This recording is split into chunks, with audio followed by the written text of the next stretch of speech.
Magluto na naman ako mag-isa. Uy, tulungan mo ako magluto. Chop mo nga yung gulay. Chop mo. Uy, salamat. Nakalagay pa sa lalagyanan. Thank you, thank you. Oh, ito naman next. Sibuyas. Uy, salamat tol. Sinabay mo pa yung luya tsaka bawang. Sige. Pwede mo bang hulaan kung ano ang lulutuin ko?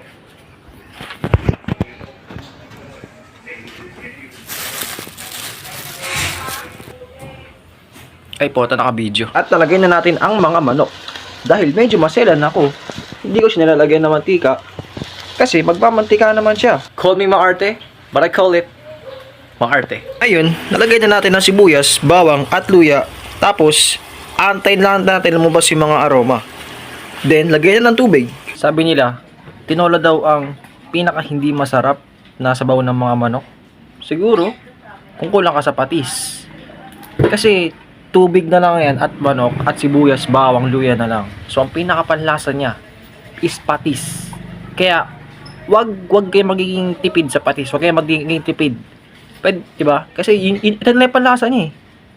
Di mo naman pwede lagyan niya ng sinigang mix. Eh, di magiging sinigang na yun. Tignan natin yung tinola. Uy, nagkaroon ng tubig bigla.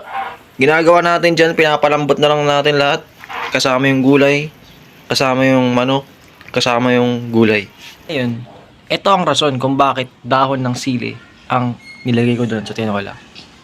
Kasi, nakakatamad magtanggal ng malunggay.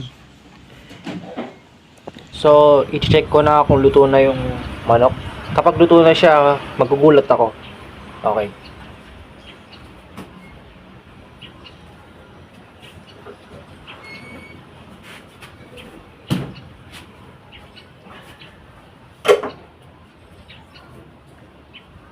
Feeling ko luto na siya.